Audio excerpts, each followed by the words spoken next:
কাজ করতে যে ফিল্ডে যেই বাধা যেটা সেটা মোটা দাগে সবার জন্য সেম ছিল।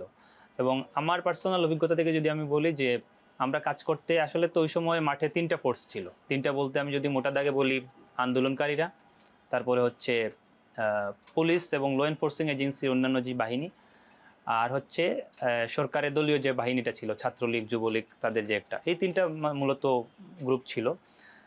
Police, law enforcing agency plus যে সরকার দলীয় বাহিনী, তারা মোটামুটি একসাথে ছিল, একসাথে কাজ করেছে।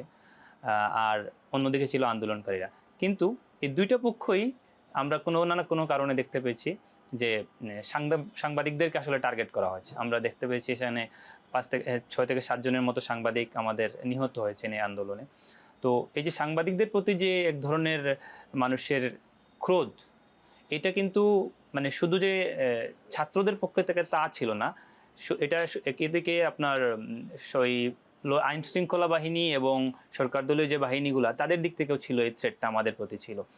আর এই থ্রেটের কিছু ভ্যালিড রিজনও ছিল। আসলে আমরা আসলে গত 15-20 বছরে বাংলাদেশে যে সাংবাদিকতাটা হয়েছে, আমরা আসলে আমাদের সাংবাদিকতার কারণে বেশ কিছু মানুষ আমাদের কাভারেজের যে পলিসিগুলো ছিল, এডিটোরিয়াল পলিসি আমাদের বিভিন্ন হাউসের, এটার কারণে মানুষ স্বাভাবিকভাবে কিছুটা এগ্রিভড ছিল, সংক্ষুব্ধ ছিল। সো এই ক্ষোভটা যখন মানে যখন হাজারে হাজারে মানুষ রাস্তায় নেমে আসছে, সো তখন তো আপনি আসলে পার্থক্য করতে পারবেন না আসলে কে কোন মিডিয়াকে চিনে কিনা। যেমন আপনি যেই কথাটা বলছেন, এই থ্রেডটা কিন্তু আমাদের ক্ষেত্রেও সেম ছিল। বাংলাদেশি মিডিয়াতে যারা কাজ করেন আর ইন্টারন্যাশনাল মিডিয়াতে যারা কাজ করেন, সবার ক্ষেত্রেই একই থ্রেড। কারণ কি, আমি যখন কাজ করতে যাচ্ছি তখন আমি তো মানে আমার হয়তো ওয়েস্টে লেখা আছে, জ্যাকেটে প্রেস লেখা আছে, আমার আইডি কার্ডে প্রেস লেখা। এখন আমি কোন মিডিয়া সেটা তো সে প্রথমেই বুঝতে পারছে না। সেটা বুঝতে গেলে তার সাথে আমার আগে কথা বলতে হবে, কথা বলে তাকে বোঝাতে হবে।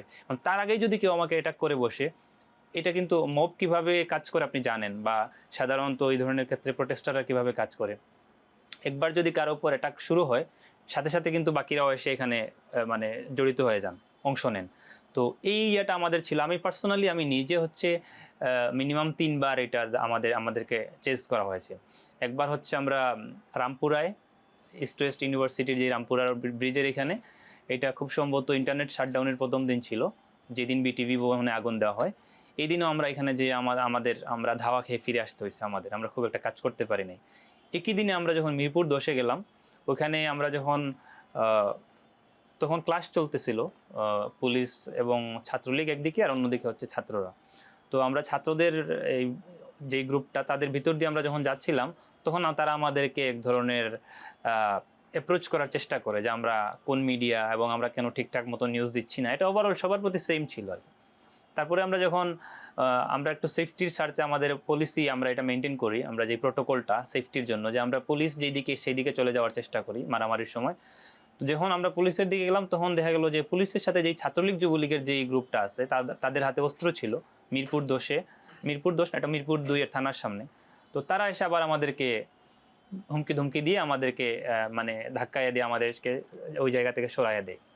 এরপরে আমরা চলে যাই হচ্ছে সিটি কলেজের এখানে চলে আসি একই দিনে, কিন্তু একই দিনে 3বার। এবং এখানে আসার পরে আমরা সেম, যে ছাত্ররা বলে কই আপনারা মিডিয়া এরকম, আপনারা ব্লাইন্ড, আপনারা ঠিকঠাক কাভারেজ দিচ্ছেন না।